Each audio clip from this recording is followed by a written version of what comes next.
April 1945. A muddy prisoner camp near the Rhine River, Germany. The sky hung low and grey, heavy with the promise of rain that never seemed to come, just cold, endless, bone-deep cold that had settled into the camp like a permanent resident. 247 women stood in uneven rows across the yard, shoulder to shoulder, silent, their breath forming small clouds in the dawn air, little ghosts that appeared and vanished with each shallow exhale. Hannelore Voigt stood in the fourth row, counting. 23 women in her line. She counted them twice, not because she needed to know the number, but because counting kept her mind occupied, kept it from spiraling into the dark places where fear lived. She was 22 years old, 5 feet 5 inches tall. At this moment, she weighed 89 pounds. 8 months ago, she had weighed 128. Her coat hung on her frame like fabric draped over a wire hanger. The buttons were difficult to fasten now. Her fingers had grown clumsy over the past weeks, shaking from cold or hunger or fear. Perhaps all three. She could no longer tell where one ended and another began. Behind her, someone coughed, a wet, rattling sound, the kind of cough that came from sleeping on frozen ground for too many nights, the kind that started small and grew into something that took people away in the dark. Hannelore had learned not to turn around when she heard that cough. Looking at sick people made the sickness feel closer, made it real. The yard was not large, perhaps 50 meters across. Bare dirt, patches of mud where the rain had pooled and never dried. A single wire fence on 3 sides. Nothing remarkable. Nothing that would appear in any photograph or history book. Just another forgotten corner of a war that was finally, mercifully, ending. But for the women standing in that yard, it was the entire world.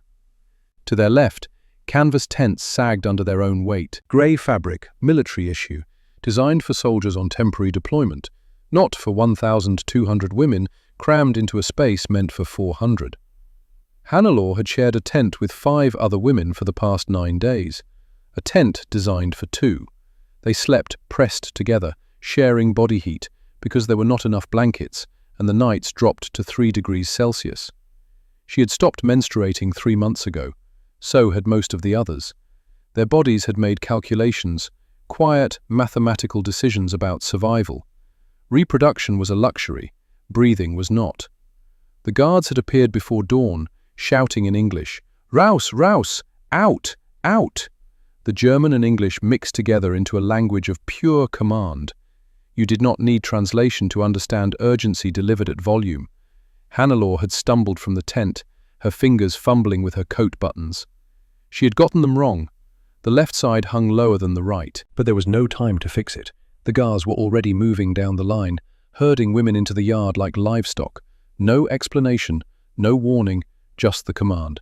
"Form lines!" And they had formed lines, because that was what you did when soldiers shouted. You obeyed. You did not ask questions. Questions implied you had choices. Now they stood, waiting. The woman next to Hannelore whispered something. Her voice was so quiet, it was almost lost in the sound of wind moving across the open yard. "What is this?" Hannelore did not answer. She did not know. Across the yard, a woman swayed slightly, then caught herself. Malnutrition did that. Made your blood pressure drop. Made standing upright feel like climbing a mountain. Hannelore had experienced it herself 3 days ago. The world had gone grey at the edges, closing in like a tunnel. She had locked her knees and focused on a point in the distance until the moment passed. The key was not to fall. Falling drew attention. And attention was dangerous. The cold seeped up through the soles of her shoes. She had wrapped cloth around the holes 2 weeks ago, but the fabric was wearing through. Soon she would be walking directly on the ground. She thought about Bavaria, about her mother's kitchen, about the smell of bread baking back when there was flour for bread, about sitting at the wooden table with her father, working on mathematics problems while he read the newspaper. That world felt like something she had read in a book, a story about someone else's life. The sound of boots on gravel pulled her back. 3 figures appeared at the far end of the yard. The first was an American officer, clean uniform, boots polished. He carried a clipboard, holding it against his chest like a shield. His face was tired but neutral, not cruel, not kind, just professional. Behind him, two others, a younger man in a medical corpsman's uniform, and a woman, a nurse. She carried a canvas bag over her shoulder. They walked slowly, deliberately. Their footsteps made soft sounds in the dirt. Hannelor's throat tightened. This was it. The moment they had been warned about. The moment the posters had promised. The moment the radio broadcasts had described in careful, clinical detail, designed to horrify without quite saying the words. This was the moment when the enemy showed their true nature. The officer stopped at the beginning of the first row. He looked at the woman standing there, looked at her face, looked at her for a long moment. Then he spoke. His voice was not loud, not harsh, but it cut through the cold air like a blade. "Open your coat." 3 words. The woman did not move. She stared at him. Her hands came up slowly, trembling, toward the buttons of her coat. Hannelor felt her heart accelerate, 140 beats per minute. She could feel it hammering against her ribs, could feel the pulse in her throat, not because of what was happening, because of what she believed was about to happen. But to understand why those 3 words turned her blood to ice, we need to go back 10 months, back to before the collapse, back to when Hannelor Voigt was still a young woman who believed she understood the world. August 1944, Bavaria, Germany.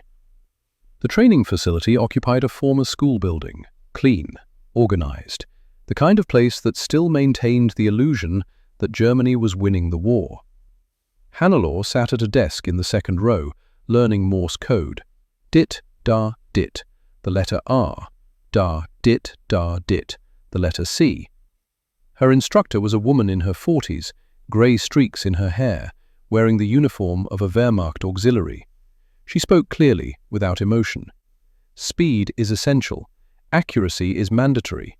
You will be handling coded messages. Lives depend on your precision. Hannelor copied the patterns into her notebook. Her handwriting was small and neat, always had been. Her father used to joke that she wrote like an architect. Every letter measured, every line straight. There were 18 women in the training class, ages ranging from 19 to 35, typists, radio operators, clerks. The machinery of war required paperwork, and men were needed at the front. So women were recruited. Volunteers, technically. Though by August 1944, volunteering and being assigned had become difficult to distinguish. Hannelor had volunteered. She told herself it was patriotic duty, service to the Reich, the kind of thing good citizens did. But the truth was simpler and more practical. The alternative was factory work, 12-hour shifts making artillery shells. Her hands would have been ruined within a month. This seemed safer, cleaner. Typing and radio operation, far behind the lines, far from danger. Her mother had cried when Hannelor left home. "You are too young for this." But 22 was not too young. 22 was exactly the right age. Old enough to be useful, young enough to be expendable. The training lasted 6 weeks. She learned radio procedures, encryption basics, how to plot coordinates on maps, how to maintain equipment, how to sit at a desk for 8 hours without complaining. She was good at it. Fast learner, precise. The kind of person who followed instructions exactly and never questioned why. In her first week at the communications center outside Munich, she processed 47 coded messages. She had no idea what they said. That was not her job. Her job was to receive, transcribe, and forward. She was a part of the machine, a small gear, replaceable but necessary. And she believed, truly believed, that she was contributing to something important. That belief would not survive the winter. October 1944. The propaganda began subtly. Posters appeared at the communications center, on the walls near the bathrooms, in the hallways, impossible to avoid. One showed a caricature of an Allied soldier, exaggerated features, brutal expression. Beneath it, text in bold letters, "Schützt unsere Frauen," protect our women. Hannelor saw it every day, saw it so many times it became part of the landscape. Background noise. But background noise, repeated often enough, becomes a constant hum in your mind. The radio broadcasts were more direct. October 15th, evening. Hannelore sat in the common area after her shift, listening to the news.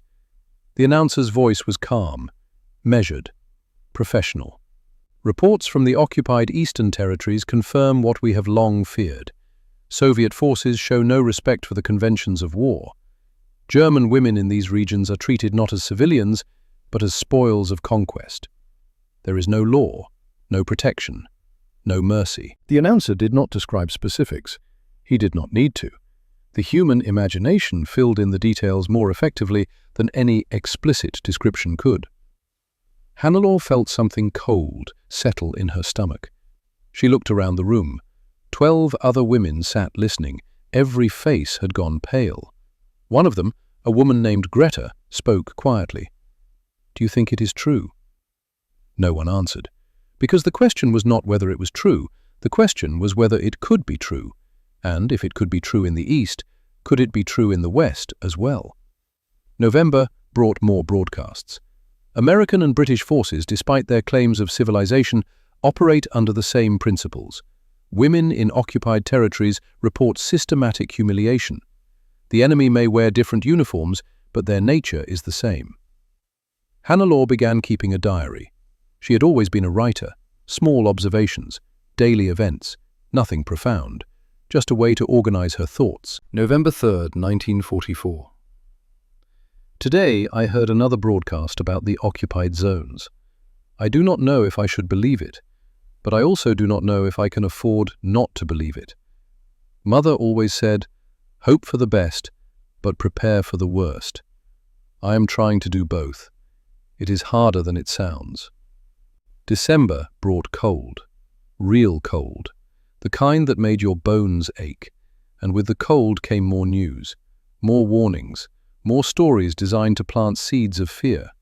The seeds found fertile ground, because by December 1944, everyone knew the war was being lost. The truth was visible in the faces of the officers, in the reduced rations, in the way supplies arrived later and later, or did not arrive at all.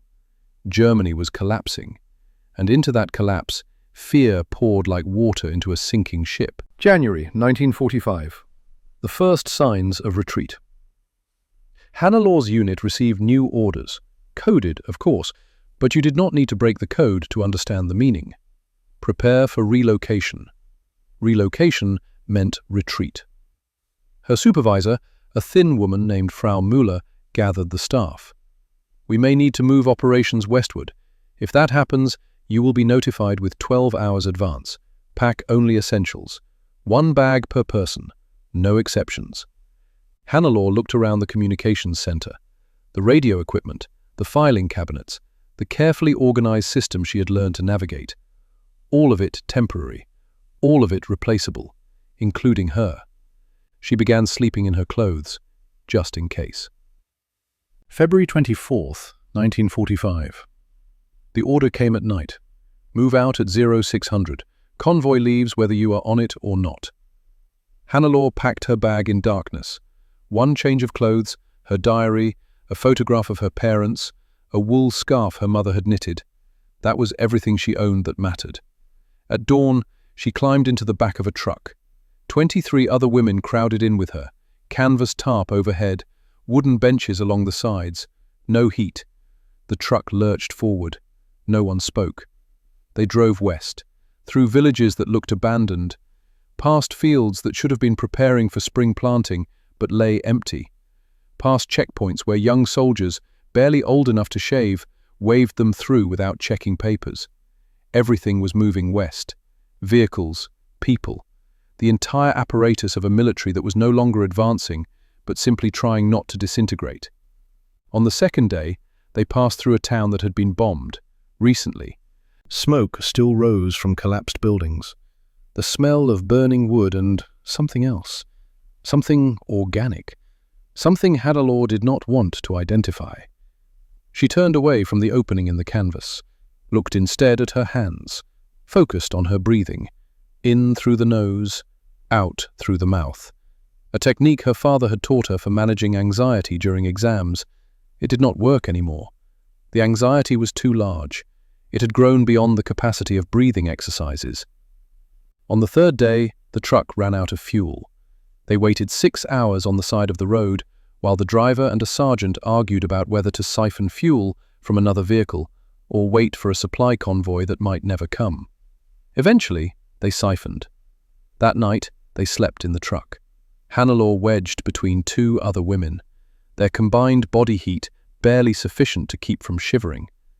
She dreamed of her mother's kitchen, of warmth, of safety that felt like a lie even in sleep. March 12, 1945.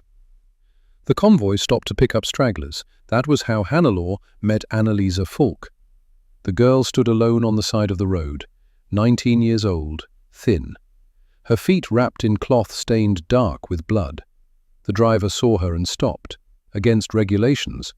But by March 1945, regulations had become suggestions. Voltraud Lindemann, a truck driver from another unit who had joined their convoy 2 days earlier, climbed down from her vehicle. She walked over to the girl, said nothing, just handed her a canteen of water. The girl drank, tears running down her face. Voltraud helped her into the back of Hannelore's truck. Anneliese collapsed onto the bench. Her breathing was shallow, fast. Hannelore offered her half a ration biscuit. It was her lunch, but the girl clearly needed it more. Anneliese took it with shaking hands, whispered something that might have been, "Thank you." That night, Hannelore wrote in her diary, March 12, 1945. Today we picked up a young woman walking alone. Her feet are badly injured. I do not know her name yet. I do not know if she will survive. But Voltraud stopped the truck for her, and that small act of kindness felt like the only human thing I have witnessed in weeks. The food rations decreased. January, 1,200 calories per day. February, 900 calories per day. March, 800 calories per day, when rations arrived at all. Hannelore began to notice changes in her body. Her hair fell out when she combed it. Not all of it, just enough to leave thin spots. Her fingernails became brittle. One cracked down to the quick, and it took 3 weeks to stop hurting. Her menstrual cycle stopped completely. She was not alone. All the women experienced similar symptoms. They did not talk about it. Talking made it real. On March 18th, Hannelore wrote, "My body is making decisions without consulting me. It has determined that reproduction is not a priority. It is probably right. I cannot imagine bringing a child into this world. I can barely imagine surviving it myself." April 6, 1945. The convoy ran directly into an American checkpoint. It happened so fast, there was no time to run, no time to hide. One moment they were driving on a country road, the next they were surrounded by American soldiers with rifles pointed at the trucks. A young American, maybe 20 years old, approached the first vehicle. He looked confused. He called over his shoulder in English, "Sergeant, we got women here." A sergeant walked over, looked into the truck, looked at the frightened faces staring back. "What do we do with them?" The sergeant shrugged. "Same as the men. Process them. Move them to the cage." Hannelore understood English. She had studied it in school. 2 years. She was not fluent, but she understood. The word that made her blood run cold was not process. It was cage. Claudel Worth, sitting across from Hannelore, leaned forward. "What did they say?" Hannelore's voice came out as a whisper. "They said they will process us, put us in a cage." Taudel's face went pale, because in German, cage meant one thing, Käfig, a pen for animals. That was how they were being categorized, not as soldiers, not as people, as livestock. The American soldiers were not cruel. They did not hit anyone, did not shout unnecessarily. They simply directed the women out of the trucks and into a line. Hannelore climbed down. Her legs were stiff from sitting. She stumbled, caught herself. A soldier gestured toward a group forming near a wire fence. She walked over, stood with the others. There were hundreds, women from other units, other convoys, all captured in the same chaotic sweep of the final Allied advance. They were marched to a prisoner camp 3 kilometers away. Hannelore tried to remember the route, tried to memorize landmarks, a church with a damaged steeple, a barn with no roof, a stand of trees leaning at odd angles, as if knowing the way back would matter, as if there was anywhere to go back to. The camp appeared ahead. Canvas tents, wire fencing, guard towers that looked hastily constructed, a sign near the entrance, in English and German. Prisoner Processing Center. They were counted, names recorded, possessions searched. Hannelore had nothing to search. One bag, one change of clothes, a diary, a photograph. The guard looked at the diary, flipped through it, saw only German handwriting, handed it back. Keep it. She was assigned to Tent 14, told to report there immediately. The tent was designed for 2 people. 6 women were already inside. They looked at Hannelore, made room on the ground. One of them spoke. "First time in a camp?" Hannelore nodded. "You will get used to it." But the woman's eyes said something different. The woman's eyes said, "No, you will not." April 8th, 1945. Night. Hannelore lay on the ground, pressed between 2 other women. Canvas above, frozen earth below, a single blanket shared among 3 people. Outside, voices murmured in the darkness, whispered conversations, fragments of fear exchanged like currency. "I heard they take women out at night. One at a time. No one comes back the same." Hannelore tried not to listen, tried to focus on breathing, but the whispers continued. They call it interrogation. Special interrogation. For the young ones especially. Renate Kessler, the woman on Hannelore's left, whispered into the darkness. "Do you think it is true?" No one answered, because the answer did not matter. True or not, the fear was real, and fear, left to grow in silence, became its own truth. Hannelore opened her diary. There was barely enough moonlight filtering through the canvas to see. She wrote, April 8th, 1945, second night in the camp. I have never been so cold. I have never been so afraid. And the worst part is not knowing whether my fear is justified or if I am simply believing the stories we were told. Tomorrow they are supposed to inspect us. I do not know what that means. I do not want to know.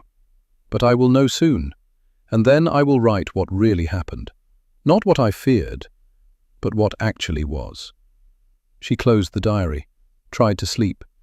Somewhere in the camp a woman was coughing, that same wet, rattling sound. It went on for hours. April 14th, 1945, evening. The 5 women sat together in Waltraud's tent. Hannelore, Waltraud, Renate, Anneliese, Traudl. They had found each other gradually over the past week, gravitated together, shared rations, shared silence. Tonight, the silence broke. Renate spoke first. I heard the guards talking. Tomorrow morning, they are inspecting everyone. Traudl looked up. What kind of inspection? I do not know, but they sounded official. Hannelore felt her stomach tighten. Anneliese, the youngest, spoke quietly. What do you think they want? Waltraud's voice was flat. Does it matter? We will find out tomorrow. But Hannelore could see the tension in Waltraud's jaw, could see the way her hands clenched and unclenched. Even Waltraud, strong, practical Waltraud, was afraid. Traudl spoke carefully. Everything we heard, the broadcasts, the warnings, they were designed to make us afraid. So? Renate asked. So fear is a weapon, and we are letting them use it on us. Hannelore understood what Traudl was trying to do, trying to apply reason, logic, analysis. But logic required data, and they had no data, only rumors, only whispers in the dark, only 2 years of propaganda telling them exactly what to expect from the enemy. Hannelore pulled out her diary, read aloud from an entry she had written months ago. November 3rd, 1944.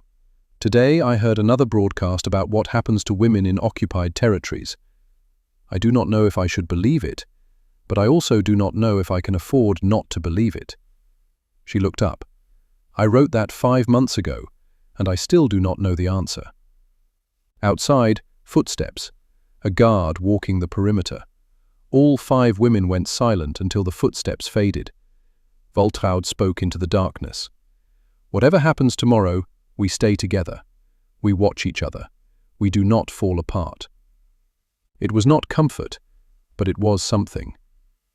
A guard's voice cut through the night air. "Tomorrow morning, 05:30, everyone forms lines in the yard. No delays, no exceptions." The voice moved away, repeating the message to other tents. Hannelore lay down, closed her eyes. Her last thought before sleep was a prayer. Not to God. She had stopped praying to God weeks ago. Just a desperate wish thrown into the void. Please let them be wrong. Please let the warnings be lies. Please let tomorrow be something we can survive. But deep in her chest, beneath her ribs, beneath her shallow breathing, beneath the hunger and cold and exhaustion, fear lived. Real, solid, undeniable. Tomorrow, she would know if that fear was justified. Tomorrow, everything would change. She just did not know yet that the change would be the opposite of everything she expected. The absolute opposite. April 15th, 1945, 5:30 in the morning. The guards came before dawn, their voices cutting through the last fragments of sleep like knives through fabric. "Rouse! Rouse! "Everyone out, now!" Hannelore jerked awake. Her heart was already racing before her eyes fully opened. Outside, the sky was barely lighter than the canvas tent, that grey pre-dawn moment when the world exists in shades of charcoal and ash. The women spilled from the tents, 247 of them. Hannelore found her place in the fourth row, 23 women in her line. She counted them twice, not because she needed to know the number, but because counting kept her mind occupied. The woman beside her whispered, "What is this?" Hannelore tried to answer. Her throat had closed. She managed only a shake of her head. The sound of boots on gravel made every woman in the yard go rigid. 3 figures appeared at the far end, walking slowly, deliberately. An American officer, clean uniform, clipboard pressed against his chest. Behind him, a younger man, medical insignia on his arm, and a woman, a nurse, canvas bag over her shoulder. Hannelore watched them. Her analytical mind began to work. 3 people, not a squad. Medical insignia, not combat infantry. A woman among them. Her brain tried to process this, tried to fit it into the framework of expectations built by months of propaganda. It did not fit. But fear did not require logical consistency. Captain Alden Merrick stopped at the beginning of the first row. He looked at the woman standing there. Then he spoke. "Open your coat." The woman stared at him. Her hands came up, shaking. She pulled the coat open, stood there, waiting. Corporal Ellis Hartley stepped forward. He looked at the woman, not at her face, at her collarbone, at her arms, at her torso. He made a mark in his notebook, nodded to the nurse. Nurse Mary Callahan held out a blanket, grey wool folded into a precise square. "Take it, for you." The woman took the blanket, held it. Her face showed confusion. Merrick moved to the second woman.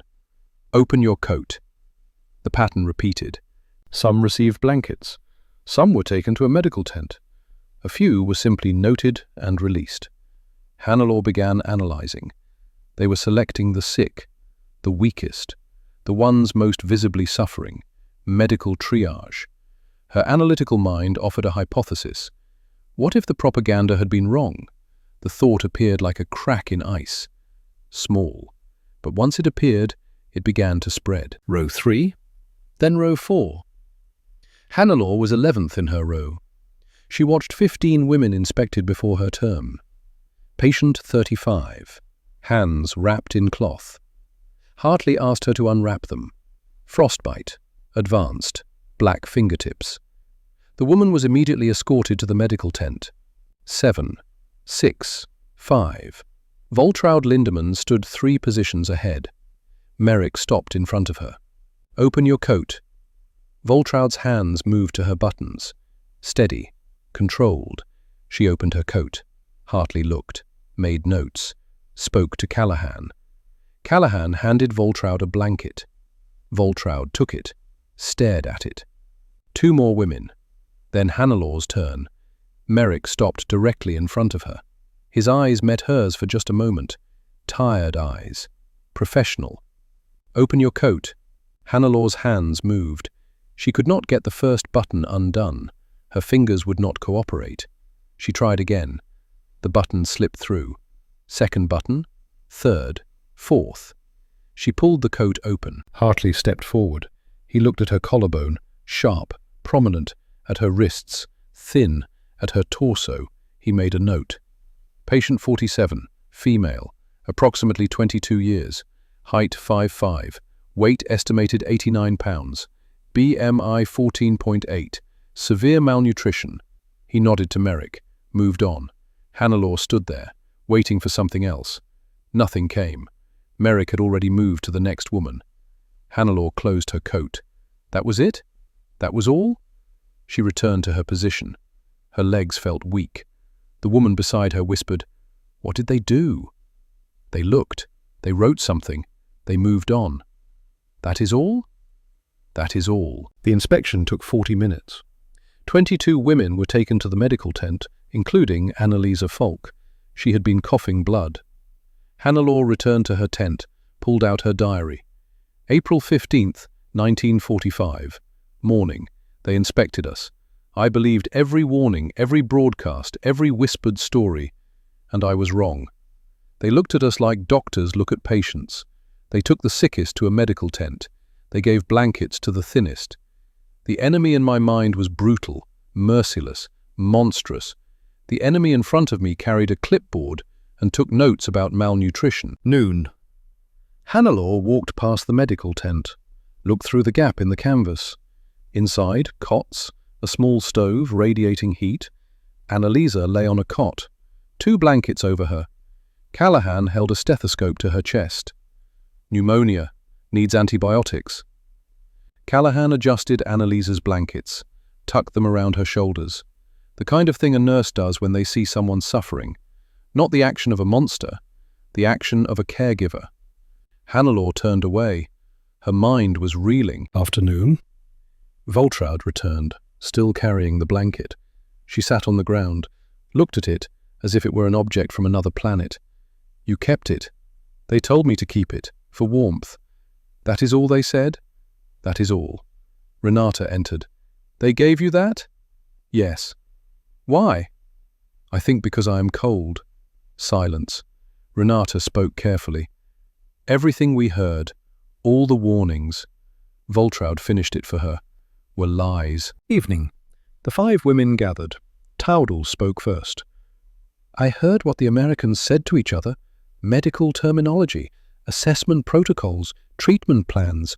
They are treating us as patients, not prisoners. Hannelore read aloud from her diary.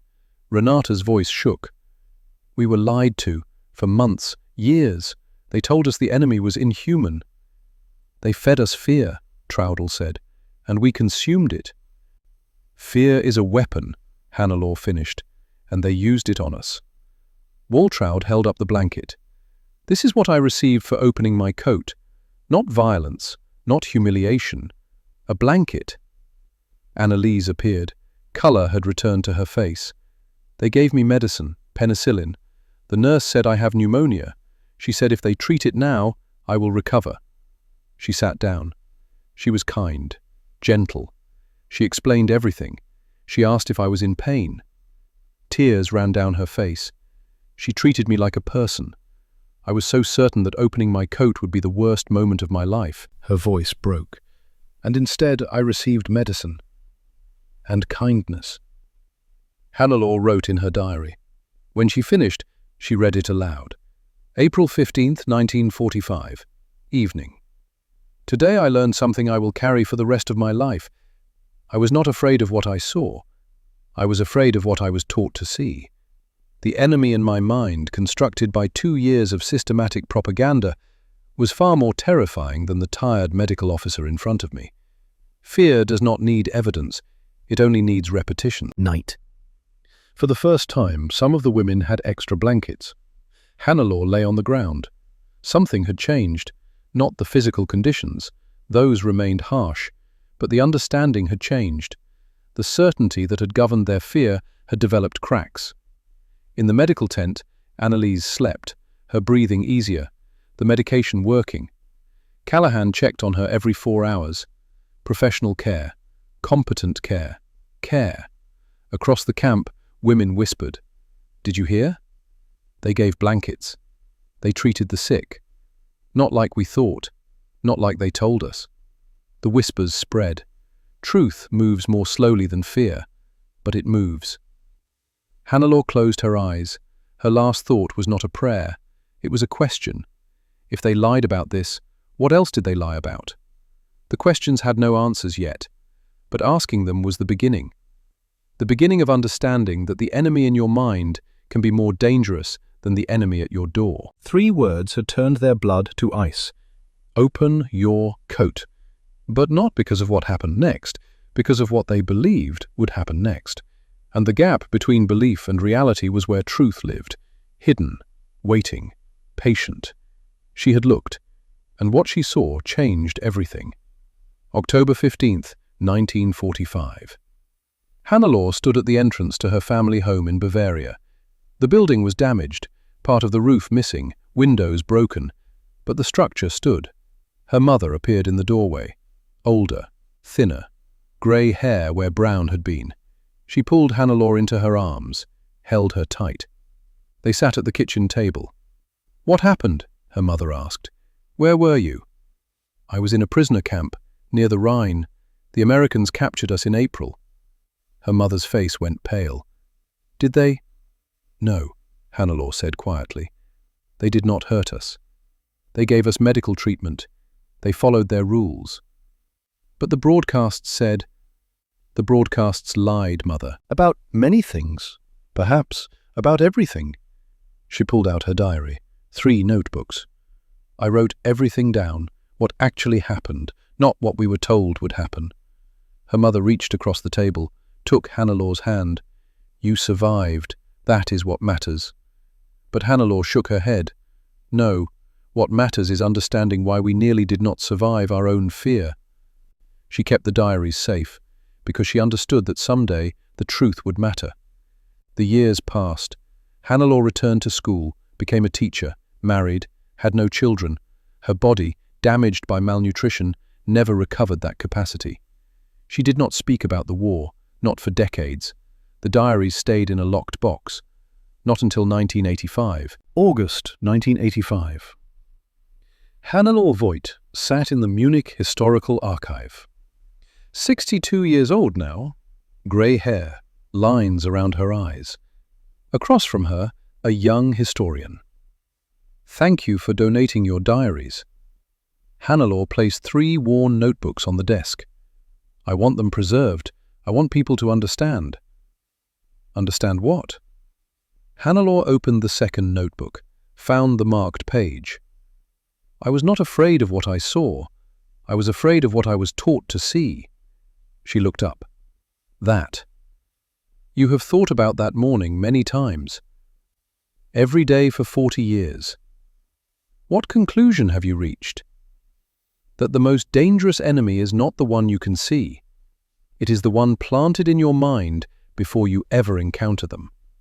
2 years of propaganda taught me to see monsters, and when I finally stood face to face with the actual enemy, I could not see them clearly." She touched the diary. "Fear is very easy to plant. You simply repeat the same message over and over. You do not need evidence, you just need repetition and time, and eventually the lie becomes truth inside people's minds." "But you recognized it was a lie." "Not immediately. It took direct contradiction. It took watching medical treatment happen when I expected violation. It took evidence so clear that even my fear could not deny it." "What do you want people to learn?"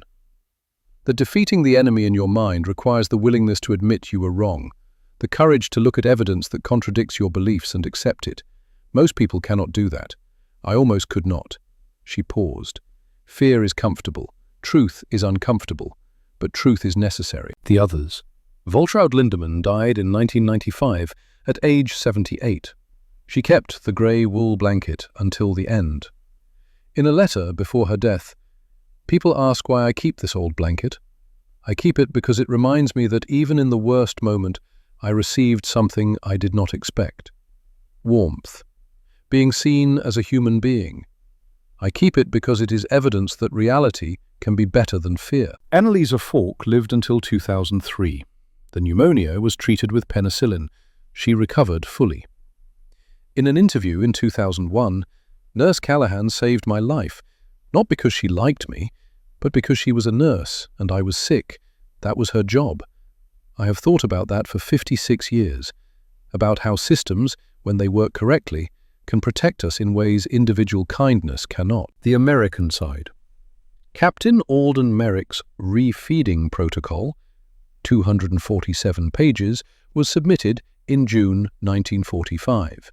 847 prisoners treated, survival rate 94.3%. The protocol became standard training in 1946. A historian wrote in 1995, Merrick's documentation is the most detailed record of treating wartime malnutrition. His methodology saved thousands of lives in every conflict since. Corporal Ellis Hartley returned to Pennsylvania in 1946. He kept copies of medical records, including 17 pages on Hannelore Voigt. Initial weight 89 pounds, BMI 14.8. Week 12, 118 pounds, BMI 19.6. Full recovery. In 1987, he donated the records to the National Archives. Box 247, Folder 12. Evidence, documentation, truth preserved. Nurse Mary Callahan returned to Massachusetts in 1946. On May 10, 1945, release day, she baked apple pies for 34 patients. Hannelore asked for the recipe. Callahan wrote it out by hand. Hannelore kept that paper for 50 years, never made the pie, could never find apples that tasted right. But she kept the recipe. In 1995, she gave it to her niece with the diaries. Why did you never make this? Because no apple could ever taste as good as the one I ate that day. Some memories should be preserved exactly as they were. Proof that even in the worst circumstances, human beings can choose to be decent. 2005. Hannelore Voigt died at age 82. Her funeral was small. The diaries were displayed in a glass case. I was not afraid of what I saw. I was afraid of what I was taught to see. The historian gave a eulogy. Hannelore left us a detailed account of how fear works, how it is planted, how it grows, how it distorts perception, and how, when confronted with evidence, even the strongest fear can be broken. Her diaries are required reading, not because they are dramatic, but because they are true. Climax. 2004. A classroom in Stuttgart. A teacher projects a photograph. April 1945. American soldiers at a prisoner camp. Your assignment, research primary sources. What was it really like? A student raises her hand. My great-aunt was in a camp like this. She wrote diaries. My family donated them last year. The teacher pauses. What is her name? Hannelore Voigt. The teacher's expression shifts. Recognition. I have read her diaries. Multiple times. They are remarkable. Why? Because they show something most history books miss, that the enemy you fear and the enemy you face are often not the same thing, and recognizing that difference requires tremendous courage. The student looks at the photograph, tries to imagine her great-aunt, 22 years old, 89 pounds, terrified. She never talked about it. Why? Perhaps because the truth was harder to explain than the lie. The lie was simple. They are monsters. The truth was complex. They were human beings following rules. Another student speaks. But that is good, right?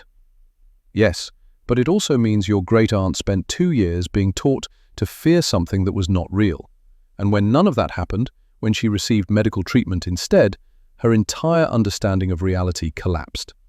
The class sits with this. The diaries document that collapse. Day by day, the slow, painful process of admitting that everything she believed was wrong. That does not sound easy. It is not. It is one of the hardest things a human being can do. Admitting you are wrong requires more courage than being right ever does. The teacher holds the diaries carefully. Your great-aunt wrote these for a reason. She wanted future generations to understand something critical. What?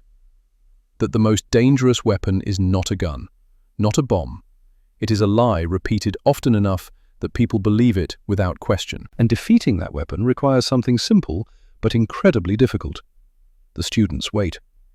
The willingness to see what is actually there, instead of what you were taught to see. The student reaches out, touches the diary through glass. I wish I'd known her. You do know her. She is in these pages. Everything she learned, everything she wanted you to know. The ending. The story ends where it began. April 15th, 1945. A cold morning, a muddy yard, an officer with a clipboard, a command. Open your coat. 3 words. But we understand now what Hannelore understood after 40 years. She was not afraid of what she saw. She was afraid of what she was taught to see. The enemy in her mind, constructed by 2 years of propaganda, was far more terrifying than the tired medical officer in front of her. And that gap between imagined monster and actual human is where fear lives. Fear does not need facts, only repetition. Truth does not need volume, only evidence. The blanket exists. The recipe exists. The diaries exist. The medical records exist. Real, tangible, documented. Hannelore Voigt died in 2005 at age 82, but her words remain, written in fading ink, preserved in Munich, available to anyone willing to read them. 3 notebooks, 1 truth. The most dangerous enemy is not the one at your door. It is the one planted in your mind before you ever see them. Defeating that enemy requires the willingness to see clearly, even when what you see contradicts everything you believe, especially then. The diaries wait. Patient, permanent. Evidence that truth, quiet and specific and undeniable, is always stronger than fear. No matter how loud that fear screams, no matter how many times the lie is repeated, truth waits. And eventually, if we are brave enough to look, we see it. Open your coat. Not a command to fear, but an invitation to see what is actually there, instead of what you were taught to see. That is the lesson. That is what remains, long after the fear has faded, long after the voices that planted it have gone silent. Truth remains, waiting, always.